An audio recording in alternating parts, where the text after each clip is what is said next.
அதிகாலை நேரம் பைபிள் அவர் presented by the National Bible College.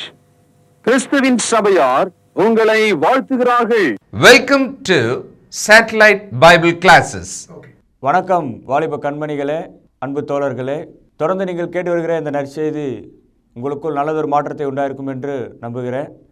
நீங்கள் கேட்கிற இந்த செய்தி வனாந்தரத்திலே ஒரு நீர் தடாகம் போலவும் குளிர்ந்த நீர் உங்கள் தாகம் தணிப்பது போலவும் இருக்கிறது. நீங்கள் கேட்கிற செய்தியை கேட்கிற மாத்திரமல்ல, அதை தொடர்ந்து இதை குறித்து பிறருக்கு அறிவியுங்கள். இன்றைய நாளிலும் கூட நமது போதகர் டாக்டர் பீட்டர் சாலமன் ஐயா அவர்கள் நற்செய்தி அளிப்பார்.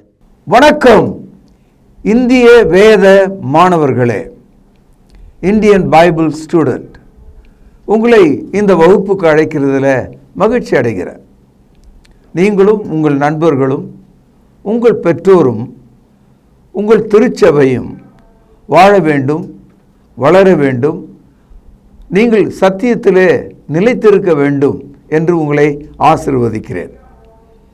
இந்த நாட்களில் மீட் ஜீசஸ், இயேசுவை சந்திப்போம் என்ற ஒரு தொடரை நாம் கவனிக்கிறோம்.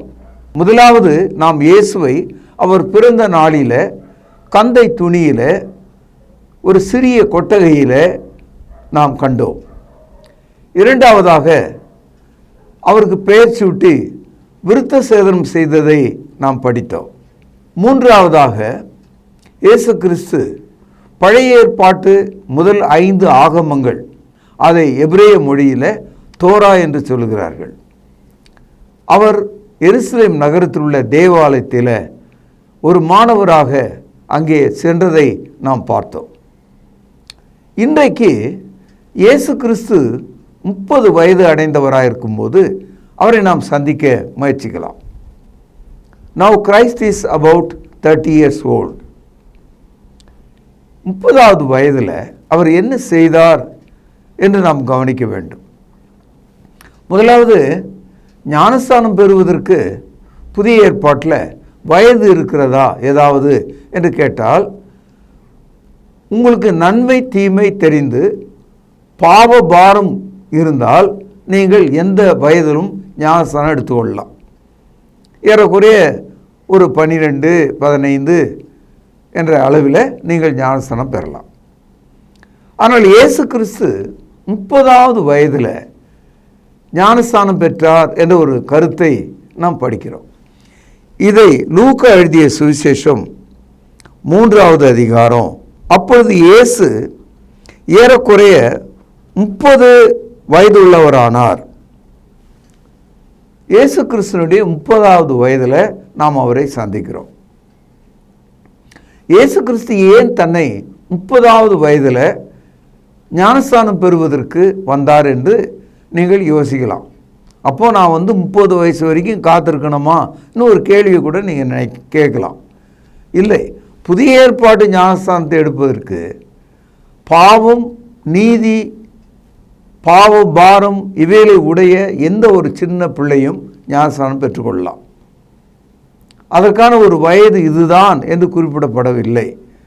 அல்லது உங்களுக்கு எப்பொழுது ஞானஸ்தானம் பெற வேண்டும் என்ற அக்கறை உண்டாகிறதோ அந்த வயதிலும் நீங்கள் ஞானஸ்தானம் பெற்றுக்கொள்ளலாம். ஆனால் இயேசு கிறிஸ்து 30வது வயதில் ஞானஸ்தானம் எடுத்ததுக்கு ஒரு காரணம் உண்டு. அதாவது பழைய ஏற்பாட்டில் ஒரு கட்டளை இருக்கிறது. இதை நீங்கள் எண்ணாகமும் 4வது அதிகாரம் 2-3 வசனங்களில் படிக்கலாம். அதாவது மோசேயினுடைய நியாயப்பிரமாணத்தின்படி தேவனுடைய ஆலயத்தில் ஆசாரியர்களாகவும் லேவியர்களாகவும் தேவனுடைய பணிகளை செய்வதற்கு ஏறக்குறைய 30 வயது முதல் 50 வயது உடைய மக்களை தேர்ந்தெடுப்பது வழக்கமாக இருந்தது. ஆக 30 வயதிலிருந்து 50 வயதுக்குள்ளாக பணிகளுக்கு வரலாம். இயேசு கிறிஸ்து ஒரு நல்ல யூதராகவும் கீழ்ப்படிதல் உள்ளவராக இருந்ததுனால பொதுவான ஜனங்கள் மத்தியில் அங்கீகாரம் சரியான வயதில் பெற வேண்டும் என்ற நோக்கில் அவர் 30வது வயதை தேர்ந்தெடுத்தார். காரணம், அன்றைய யூத சமுதாயம் அவரை ஏற்றுக்கொள்ள வேண்டும், அவரை தேவனுடைய குமாரன் என்றும் தீர்க்கதரிசி என்றும் தேவனிடத்திலிருந்து வந்தவர் என்றும் அவரை ஏற்றுக்கொள்வதற்கான பழைய ஏற்பாட்டு சட்டங்களுக்குரிய சரியான வயது 30. இரண்டாவதாக ஒன்றை நாம் கவனிக்கணும். இயேசு கிறிஸ்து ஞானஸ்தானம் பெறுவதற்கு எருசலேம் நகரத்தில் தேவாலயத்தில் ஒரு தொட்டியிலே ஞானஸ்தானம் பெறாமல் எருசலேமிலிருந்து ஒரு 17 கிலோமீட்டர் தூரத்தில் யோர்தான் நதியில் அங்கே யோவான் ஸ்நானன் ஜனங்களுக்கு ஞானஸ்தானம் கொடுத்து கொண்டிருந்தார். அங்கே போய் அவர் ஞானஸ்தானம் எடுக்கிறார். அப்படி ஞானஸ்தானம் எடுக்க போன போது யோவான் இயேசுவை பார்க்கிறார். யோவான் இயேசுவை பார்த்தபோது யோவானுடைய உள் மனதில் என்ன தெரிந்தது, என்ன விளங்கியது? யோவான் சுவிசேஷம் 1 அதிகாரம் 29 வசனம் படிச்சீங்கன்னா, இதோ உலகத்தின் பாவத்தை சுமந்து தீர்க்கிற தேவாட்டு குட்டியாக இயேசு தெரிந்தார். யூதருக்கு மட்டுமல்ல, உலகத்தில் உள்ள எல்லா புறஜாதிகளுக்கான பாவங்களை சுமந்து தீர்க்கிற தேவாட்டு குட்டியாக தெரிந்தார். இயேசு அருகில் வந்தார். யோவான் ஸ்நானனை பார்த்து, எனக்கு ஞானஸ்நானம் கொடு என்று கேட்டார். அப்பொழுது யோவான் என்ன பேசினான் என்ற ஒரு தகவலை பாருங்கள். இதை மத்தேயு 3 அதிகாரம் 13 வசனத்தில் படிக்கிறோம். அப்பொழுது யோவானால் ஞானஸ்நானம் பெறுவதற்கு இயேசு கலிலேயாவை விட்டு யோர்தானுக்கு அருகே அவனிடத்தில் வந்தார். யோவான் அவருக்கு, கவனிங்கள், தடை செய்து, நான் உம்மாலே ஞானஸ்தானம் பெற வேண்டியதாக இருக்க நீர் என்னிடத்தில் வரலாமா என்றான். இதுலேயே நமக்கு தெரியுது, யோவான் மனிதன், இயேசு தேவனுடைய குமாரன். யோவான் இடத்துல பாவம் இருந்தது, இயேசுனிடத்துல பாவம் இல்லை. யோவான் மனிதனால் உருவாக்கப்பட்ட மனிதன், இயேசு தேவனால் உருவாக்கப்பட்ட மனிதன். அவரை தடை செய்தான். அடுத்தது கவனிங்க, 15 வசனம். இயேசு அவனுக்கு பிரதியுத்தரமாக, பேனால் அடிக்கோடுங்கள், இப்பொழுது இடங்கொடு, இப்பொழுது இடங்கொடு, இப்படி எல்லா நீதியையும் நிறைவேற்றுகிறது நமக்கு ஏற்றதாக இருக்கிறது என்றான். இந்த இடத்துல யோவான் இடத்துல இயேசு ஒரு பதில் சொல்கிறார். அந்த பதில், நான் பாவ மன்னிப்புக்காக ஞானஸ்நானம் எடுக்கவில்லை, மனம் திரும்புவதற்காக ஞானஸ்நானம் எடுக்கவில்லை, பரிசுத்தாவி பெறுவதற்காக ஞானஸ்நானம் பெறவில்லை, தேவ நீதியை நிறைவேற்றுவதற்காக. ஆங்கிலத்தில் டு ஃபுல்ஃபில் காட்ஸ் ரைச்சியஸ்னஸ். சகோதரர்களே, இந்த உலகத்தில் ஞானஸ்நானம் என்ற ஒரு போதனையை நீங்கள் எத்தனை முறை கேட்டாலும் ரொம்ப ஆச்சரியமான ஒரு தகவல். எபேசியர் 4 அதிகாரம் 5 வசனத்தில் ஒரே ஞானஸ்தானம் என்று நாம் படிக்கிறோம். அப்படியானால் இந்த உலகத்தில் உள்ள மனிதர்கள் பெறுகிற ஞானஸ்தானம் வித்தியாசமானது, வேறு வகையானது. இயேசு பெற்ற இந்த ஒரு ஞானஸ்தானம் உலகத்தில் எந்த ஒரு மனிதனுக்கும் கொடுக்கப்பட முடியாது, கொடுக்கவும் கூடாது. There is only one baptism for Jesus Christ to fulfill God's righteousness. தேவ நீதி நிறைவேற்றுவதற்கான ஞானஸ்தானம் இது. விளங்குச்சா உங்களுக்கு? இதை நீங்கள் உங்கள் நண்பர்கள் வட்டத்திலும் மற்ற வேத மாணவர்கள் மத்தியிலும் திருச்சபையிலும் விவாதம் செய்யுங்கள். அப்பொழுது அவருக்கு இடம் கொடுத்தான். யோவானுக்கு புரிஞ்சிட்டது, இது மனம் திரும்புவதற்கான ஞானஸ்தானம் அல்ல, பாவ மன்னிப்புக்கான ஞானஸ்தானம் அல்ல, பரிசுத்தாவிக்கான ஞானஸ்தானம் அல்ல. அப்படியானால் இது என்ன ஞானஸ்தானம்? தேவனுடைய நீதியை நிறைவேற்றுவது. ஆதாம் ஏவாள் முதல் பாவம் செய்த அனைத்து மக்களுக்காகவும் தேவ ஆட்டுக்குட்டியாக வந்த இயேசு கிறிஸ்து தேவனுக்கு முன்பாக அவர் 30வது வயதில் ஞானஸ்தானம் பெற்றார் என்ற அந்த தகவலை நாம் படிக்கும்போது, அந்த 30வது வயதில் உலகத்தின் பாவத்தை சுமந்து தீர்க்கிற ஒருவராக தேவ நீதி நிறைவேற்றுவதற்காக அவர் அங்கே ஞானஸ்தானம் பெற்றார். விளங்குச்சா உங்களுக்கு? இப்போ இதை நம்ம விளங்கிக்கலன்னா எல்லாமே தவறாக போயிடும். அப்படி அவர் ஞானஸ்தானம் பெற்ற போது நடந்த சம்பவங்கள் மிகவும் ஆச்சரியமாக இருக்கும் உங்களுக்கு. பாருங்கள், மத்தேயு 3வது அதிகாரம் 15வது வசனம் கவனிங்கள். இயேசு ஞானஸ்தானம் பெற்று ஜலத்திலிருந்து கரையேறின உடனே இதோ வானம் அவருக்கு திறக்கப்பட்டது. 1, தேவ ஆவி புறாவை போல இறங்கி 2, தம்மேல் வருகிறதை கண்டார். 17ஆம் வசனம், அன்றியும் வானத்திலிருந்து ஒரு சத்தம் உண்டாகி, இவர் என்னுடைய நேசகுமாரன், இவரில் பிரியமாயிருக்கிறேன் என்று உரைத்தது.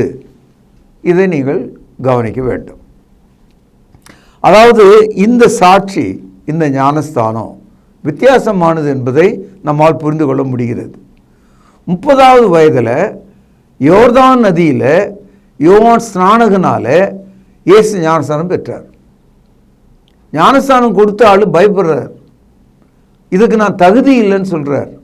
ஐயா, உங்கள் காலில் போட்டிருக்கிற பாதரட்சி அவிழ்ப்பதற்கு கூட எனக்கு தகுதி இல்லைன்னு சொல்கிறார். நீர் பெருகும் நான் சிறுகும் வேண்டும் என்று சொல்கிறார். இந்த டயலாக்கெல்லாம் பின்னால் நீங்கள் முன்பகுதியில் உள்ள வசன பகுதியை படித்தீர்களானால் உங்களுக்கு புரியும். அந்த அளவுக்கு யோவான் ஸ்நானன் அவருக்கு முன்பாக அவருடைய பாதரட்சிக்கு கீழே இறங்கி வருகிறார். அப்பொழுது இயேசு சொன்னார், தேவ நீதியை நாம் நிறைவேற்ற வேண்டும்.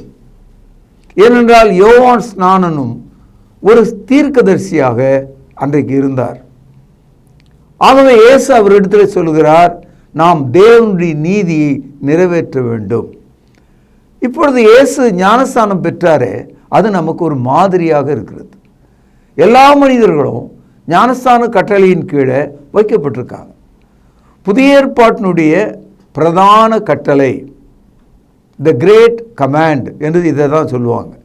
இயேசு கிறிஸ்து உயிர்த்தெழுந்து பரமேறுவதற்கு முன்பாக தமது அப்போஸ்தலருக்கு கொடுத்த கடைசி கட்டளை, நீங்கள் உலகம் முழுதும் புறப்பட்டு போங்கள், ஜாதிகளை சீஷராக மாற்றுங்கள், அவர்களுக்கு பிதா குமாரன் பரிசுத்தாவின் நாமத்திலே ஞானஸ்தானம் கொடுங்கள், நான் உங்களுக்கு உபதேசித்த யாவற்றையும் ஞானஸ்தானம் பெற்றவர்கள் கை கொள்ளும்படி அவர்களுக்கு உபதேசம் பண்ணுங்கள்.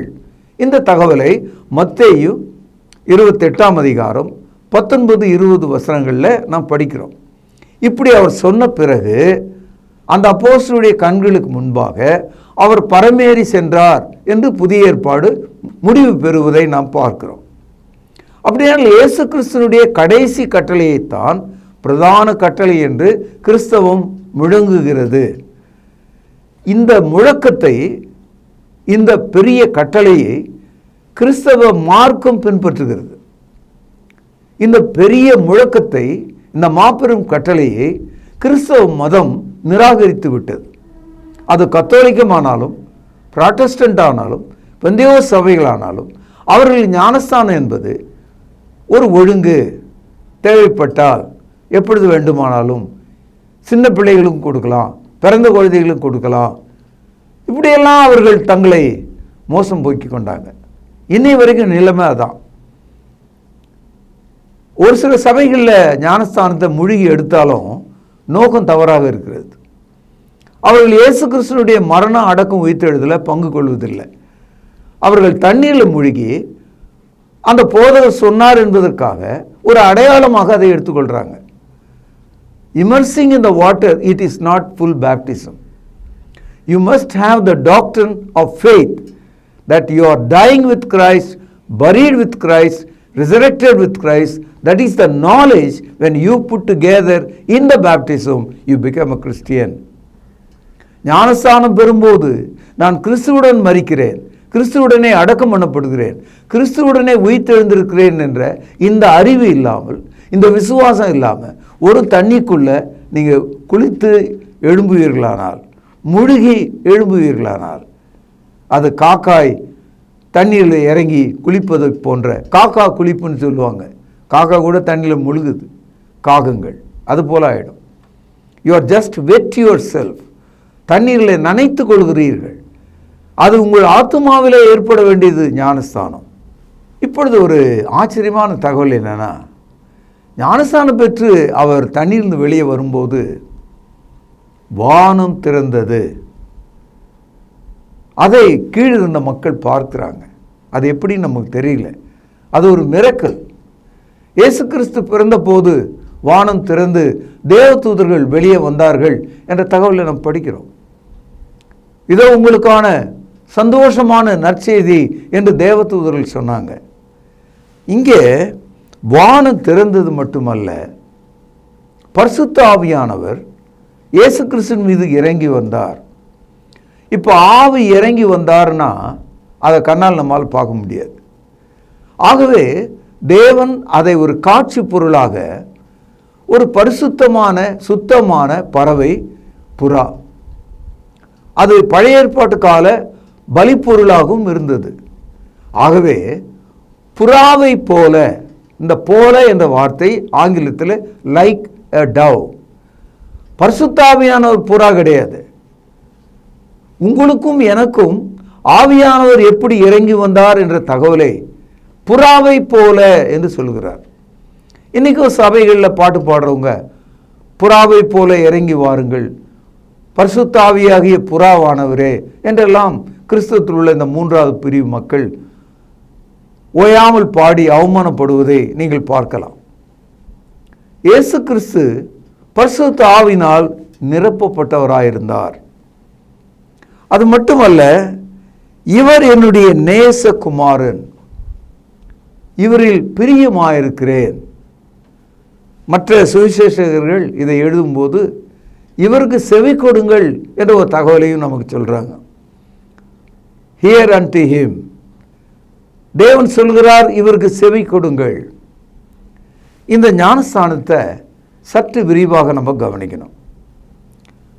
எருசலேமிலிருந்து 17 கிலோமீட்டர் தூரத்தில் யோர்தான் நதியில் யோவான் ஸ்நானகனால ஞானஸ்தானம் பெற வேண்டும் என்று இயேசுக்கு யார் சொல்லிக் கொடுத்தது? இரண்டாவது, அந்த 17 கிலோமீட்டர் அவர் தூரமாய் போய் அங்கே இருந்த யோவான் ஸ்நானனை பார்த்து எனக்கும் ஞானஸ்தானம் கொடு என்று சொன்னபோது யோவான் எப்படி விளங்கிட்டார்? தன்னை ஒரு தூசியாக பார்க்கிறார், தன்னை ஒரு பாவியாக பார்க்கிறார், தன்னை ஒரு மனிதனாக பார்க்கிறார். ஐயா, உம்முடைய கால் அடியில் இருக்கிற அந்த செருப்பினுடைய வாரை அவிழ்ப்பதற்கு, கழட்டுவதற்கு கூட எனக்கு தகுதி இல்லை. காரணம், அந்த காலத்தில் பெரும் பணக்காரர்கள் கனவான்களுடைய காலில் உள்ள பாதரட்சியை அடிமைகள் கழட்டுவாங்க. அந்த யோவான் ஸ்நானன் தன்னை ஒரு அடிமையாக இயேசுக்கு முன்பாக காண்பிக்கிறான். அவ்வளோ கீழே இறக்கி காண்பிக்கிறான். இப்பொழுது இயேசு அவனுக்கு ஒரு சமாதானமான வார்த்தையை சொன்னார். நீ ஒரு கருவி, அவ்வளோதான். You are only an instrument. ஞானஸ்தானம் நீ எனக்கு கொடுக்கும்போது உன் கையில் இருந்தோ, உன்னுடைய வல்லமையில் இருந்தோ, உன்னுடைய அறிவில் இருந்தோ எதுவும் எனக்கு இல்லை. நீ செய்ய வேண்டிய உதவி, தண்ணீரில் நான் முழுகும்போது எனக்கு உதவி செய், என்னை தூக்கி விடு, அவ்வளவுதான். சகோதரர்களே, இந்த ஞானஸ்தானத்தை யோர்தான் நதியில் இயேசு பெற்றதுனால நீங்களும் நானும் இந்தியாவிலிருந்து யோர்தான் நதிக்கு போய் ஞானஸ்தானம் பெற வேண்டுமா? சில தற்குறிகள், இந்த மதத்தில் இருக்கிற கிறிஸ்தவ போதகர்கள், ஆம் நீங்கள் யோர்தான் நதியில் தான் எடுக்க வேண்டும் என்று போதிக்கிறவங்களாம் இருக்காங்க. அது எவ்வளோ முட்டாள்தனமான வார்த்தைன்னு பாருங்கள். காரணம் என்னன்னா, இயேசு கிறிஸ்து கொடுக்கிற ஞானஸ்தானத்தில் பிதா, குமாரன், பரிசுத்த ஆவி என்று தேவத்துவத்தின் முழுமையும் யோவான் ஸ்நானன் கொடுத்த ஞானஸ்தானத்தில் இல்லை. ஆனால் நாம் கிறிஸ்து கூட பெறுகிற ஞானஸ்தானத்தில் பிதா, குமாரன், பரிசுத்த ஆவி ஆகிய மூவரின் ஒருமைப்பட்ட அந்த போதனையை நாம் அடைகிறோம். இரண்டாவதாக, ஞானஸ்தானம் என்பது நீங்கள் எங்கே இருக்கிறீர்களோ அங்கே எடுக்க வேண்டும். காரணம் என்னன்னா, நீங்கள் உலகம் முழுதும் புறப்பட்டு போய் சகல இனத்தாரையும் சீஷராக்கி அவர்களுக்கு ஞானஸ்தானம் கொடுங்கள் என்று சொன்னார். அப்போது தோமா இந்தியாவுக்கு வரார் 52வது வருஷம். அப்போ இந்தியாவில் இருக்கிற மக்களை எல்லாம் ஒரு கப்பலில் ஏற்றி யோர்தான் நதியில் ஞானஸ்தானம் கொடுக்கல. அவர் கேரளாவுக்கு வந்தபோது கேரளாவில் அங்கிருந்த மக்களுக்கு ஞானஸ்தானம் கொடுத்தார். தமிழ்நாட்டுக்கு வந்தபோது தமிழ்நாட்டில் உள்ள மக்களுக்கு அங்கே ஞானஸ்தானம் கொடுத்திருப்பார். Baptism can be given anywhere wherever the disciples obey the gospel. நாம் யோர்தான் நதிக்கு போக வேண்டிய அவசியம் இல்லை. ரொம்ப முக்கியமாக அப்போஸ்தலர் நடபடிகள் 2ஆம் அதிகாரம் தொடங்கி 19வது அதிகாரம் வரைக்கும் நீங்கள் படிச்சீங்கன்னா 9 இடங்களில் அப்போஸ்தலர் காலத்தில் ஜனங்களுக்கு அவர்கள் ஞானஸ்தானம் கொடுத்த வரலாற்றை எழுதி வைத்திருக்கிறார்கள். இந்த 9 இடங்களிலும் ஒருவர் கூட யோர்தான் நதியில் போய் ஞானஸ்தானம் எடுக்கலை. அவர்கள் எங்கே இருந்தார்களோ அங்கே ஞானஸ்தானம் பெற்றார்கள். சமாரியாவில் உள்ளவர்கள் சமாரியாவில் ஞானஸ்தானம் பெற்றார்கள். தமஸ்குவில் உள்ளவர்கள் தமஸ்குவில் ஞானஸ்தானம் பெற்றார்கள். செசரியாவில் உள்ளவர்கள் செசரியாவில் ஞானஸ்தானம் பெற்றார்கள். பிலிப்பு பட்டணத்தில் இருந்தவர்கள் பிலிப்பு பட்டணத்தில் ஞானஸ்தானம் பெற்றார்கள். எபேசுவில் இருந்தவர்கள் எபேசுவில் ஞானஸ்தானம் பெற்றார்கள். கொருந்து பட்டணத்தில் உள்ளவர்கள் கொருந்து பட்டணத்தில் ஞானஸ்தானம் பெற்றார்கள். ஒரு உதாரணத்துக்காக உங்களுக்கு சொன்னேன்.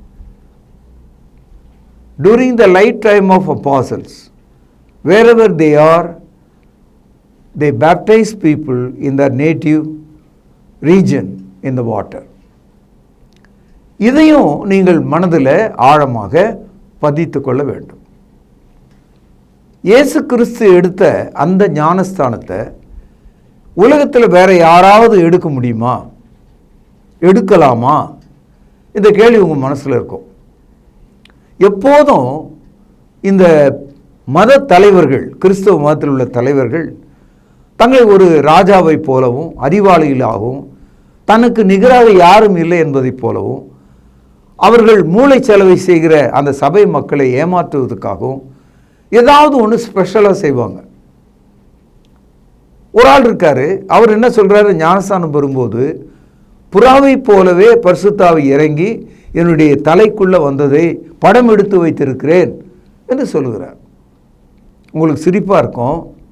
அந்த ஆள் இன்னும் தொலைக்காட்சியில் பிரசங்கம் பண்ணிட்டு தான் இருக்கார். என் அன்பு சகோதரர், இந்த மாதிரியான காட்சிகளும் இப்படிப்பட்ட பேச்சுகளும் துன்மார்க்கமானது, தேவ வசனத்துக்கு புறம்பானது. ஹிஸ்டரியில் ஒரே ஒரு முறை தான் இயேசு கிறிஸ்து ஞானஸ்தானம் பெற்ற போது வானம் திறந்திருந்தது, பரிசுத்த ஆவியானவர் இறங்கி வந்தார். அவர் ஒரு புறாவை போல இறங்கி வந்தார். பரலோகத்தில் உள்ள தேவன், இவர் என்னுடைய நேசகுமாரன், இவரில் பிரியமாயிருக்கிறேன், இவருக்கு செவி கொடுங்கள் என்று உரைத்தது. ஒன்றை கவனிக்க வேண்டும். இந்த ஞானஸ்தானத்தில் ஒரு நேர்கோடு ஒன்று இருக்கிறத நீங்கள் பார்க்கலாம்.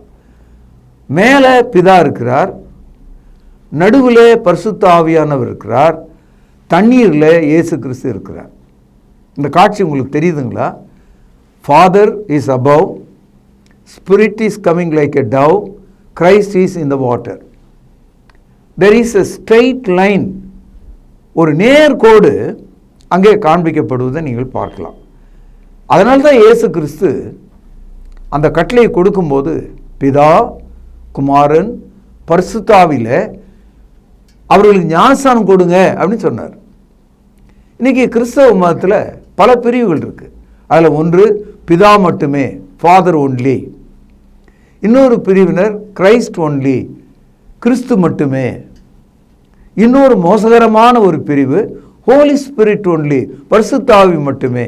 இவ்விதமாக இயேசு கிறிஸ்து கொடுத்த முழுமையான அந்த ஞானஸ்தான உபதேசத்தை மூன்றாக பிரித்து உலகத்தை கெடுத்து தங்களையும் கெடுத்து நரகத்தின் பிள்ளைகளாக இருக்கிறார்கள். இதை குறித்து நீங்கள் ஜாக்கிரதையாக இருங்க. கொலோசியர் 2ஆம் அதிகாரம் 9ஆம் வசனத்தில் படிக்கிறோம், தேவத்துவத்தின் பரிபூரணமெல்லாம் சரீர பிரகாரமாக அவருக்குள் வாசமாயிருக்கிறது. இங்கே அவருக்குள் என்பது இயேசுவை குறிக்கிறது.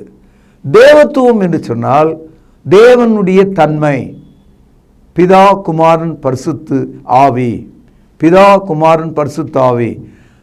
இதைத்தான் தேவத்துவம், ஆங்கிலத்தில் காட் ஹெட் என்று நாம் படிக்கிறோம். தேவன் ஒருவராக இருந்தாலும் மூவராக செயல்படுகிறார்கள். God is one, but he acts in 3 persons. அவருடைய செயல்கள் 3 நபர்களாக விரிவடைகிறது. அவர் 3 நபராக செயல்பட்டாலும் ஒருவராகவே இருக்கிறார். God is one. தேவன் ஒருவரே. எனக்கு விளங்கலை அப்படின்னா நீங்கள் ஒருவரே, நான் ஒருவரே. நான் ஒருவனாக இருந்தாலும் எனக்குள்ள 3 பகுதி இருக்குது. ஆவி, ஆத்மா, சரீரம்.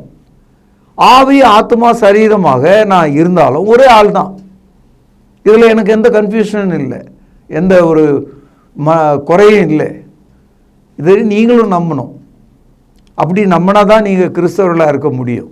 அப்போது நீங்கள் ஆவி, ஆத்மா, சரீரத்தோடு ஒரு நபராக இருப்பது சாத்தியமானால் பிதா, குமாரன், பரிசுத்த ஆவியாக அவர் ஒரு நபராக இருப்பது சாத்தியமே. இதுக்கு மேலே எனக்கு சொல்ல தெரியாது. இதுக்கு மேலே பேசினா ஏதாவது தவறாக போயிடும். ஆகவே நீங்கள் விசுவாசிக்கும்படி இதை சொல்கிறேன். முதல்ல நான் தேவனை பார்த்ததில்லை, நீங்கள் பார்த்துக்கிறீங்களா? அப்போ தேவன் இருக்கிறார் என்பதை வசனத்தை கொண்டு தானே நம்ம புரிஞ்சுக்கிறோம். எபிரேயர் 11வது அதிகாரம் 6வது வசனத்தில் படிக்கிறோம், தேவனிடத்தில் சேருகிறவன்,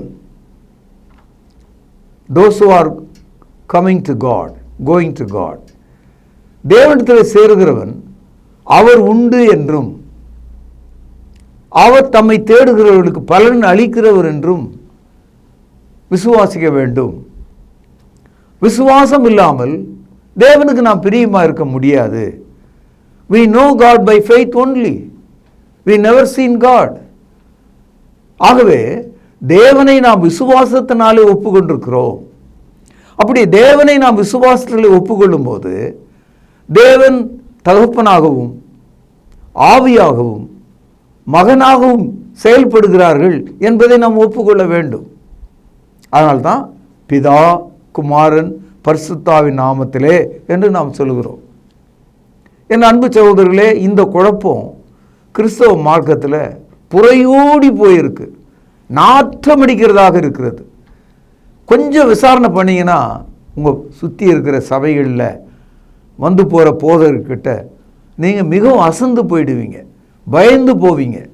ஒவ்வொருவரும் அவ்வளவு மோசமான நரிக்கதைகளையும் கிழவி கதைகளையும் இதன் மேலே ஏற்றி சொல்வதை நீங்கள் பார்க்கலாம். Stay with the Bible, keep your Bible, obey your Bible. அதான் நான் சொல்லுவேன். பைபிள் என்ன சொல்லுதோ அதை மட்டும் நம்பு, வேறு யோசனையாக இருக்காது. 3வது அதிகாரம் 21, 22 வசனங்கள். ஜனங்கள் எல்லாரும் ஞானஸ்தானம் பெற்ற போது இயேசுவும் ஞானஸ்தானம் பெற்று ஜெபம் பண்ணுகையில் வானம் திறக்கப்பட்டது. பரிசுத்த ஆவியானவர் ரூபம் கொண்டு புறாவைப் போல் அவர் மேல் இறங்கினார். வானத்திலிருந்து ஒரு சத்தம் உண்டாகி, நீர் என்னுடைய நேசகுமாரன், உம்மிலே பிரியமாயிருக்கிறேன் என்று உரைத்தது. இந்த வசன பகுதியை லூக்கா எழுதின சுவிசேஷத்திலிருந்து நாம் படிக்கிறோம். ஒரு சின்ன தகவலை இங்கே நீங்கள் பார்க்கணும். ஞானஸ்தானம் பெற்ற இயேசு கிறிஸ்து புறாவை போல அவர் மீது இறங்கி வந்த ஆவி, இதுக்கு இடையில் ஒரு நிகழ்ச்சியை இங்கே பரிசுத்த ஆவியானவர் சொல்கிறாரு. As he was baptized, then he started praying. அவர் ஜெபம் பண்ணினார் என்ற ஒரு கருத்தை நாம் படிக்கிறோம். இதை லூக்கா 3வது அதிகாரம் 21வது வசனத்தில். ஜெபம் தேவனுக்கு கீழ்ப்படிவதை காண்பிக்கிறது. தேவ நீதியை நிறைவேற்றிய அந்த சம்பவத்தை தேவனுக்கு நன்றியாக கிறிஸ்து ஏறெடுத்த போது பரிசுத்த ஆவியானவர் அவர் மீது இறங்கினார் என்று பார்க்கிறோம். இன்றைக்கும் ஞானஸ்தானம் எடுத்த ஒவ்வொரு மனிதனும் அவன் தண்ணீரிலிருந்து கரை ஏறின உடனே பிதாவோடு தொடர்பு கொள்ள வேண்டும். அப்பொழுது நீங்கள் பரிசுத்தாவின் வரங்களை பெற்றுக்கொள்ள முடியும். ஞானஸ்தானமும் பரிசுத்தாவையும் இணைக்கப்பட்ட ஒரு செய்தியாக இருக்கிறது. இதை அப்போஸ்தலர் நடபடிகள் 2ஆம் அதிகாரம் 38வது வசனத்தில் நீங்கள் படிக்கலாம். ஆகவே baptism and the gift of the Holy Spirit are one subject in the New Testament. இதையெல்லாம் நீங்கள் புரிந்து கொள்ளத்தக்கதாக தேவன் உங்களுக்கு சகாயம் செய்வார். பிரார்த்தனை செய்வோம். பரிசுத்த நிறைந்த தகப்பனே, ஆண்டவர் இயேசு கிறிஸ்து யோர்தான் நதியில் ஞானஸ்தானம் பெற்று கரையேறின அந்த காட்சி எங்கள் மனதின் ஆழத்திலே பதிய உதவி செய்தருளும். ஆவியானவர் அவர் மீது இறங்கி வந்ததை நாங்கள் எப்போதும் நினைவு கூற உதவி செய்தருளும். இவர் என்னுடைய நேசகுமாரன், இவர்களே பிரியமாக இருக்கிறேன்னு சொன்ன அந்த ஜீவனுள்ள சத்தியத்தை ஒப்புக்கொள்ள எப்போதும் எங்களை ஆயத்தமாக்கி அருளும். ஆண்டவரும் கர்த்தரும் இரட்சகருமாக இருக்கிற இயேசுவின் நாமத்தில் ஜெபம் கேளும் ஜீவனுள்ள எங்கள் நல்ல பிதாவே, ஆமென். தொடர்பு கொள்ள வேண்டிய முகவரி: திருமறை நேரம், 58 சர்ச் தெரு, குமரன் நகர், சென்னை 6,82,000. செல்போன் 9385500882. கர்த்தாவே, தேவர்களில் உமக்குப்பானவர் யார்? வானத்திலும் பூமியிலும் உமக்குப்பானவர் யார்?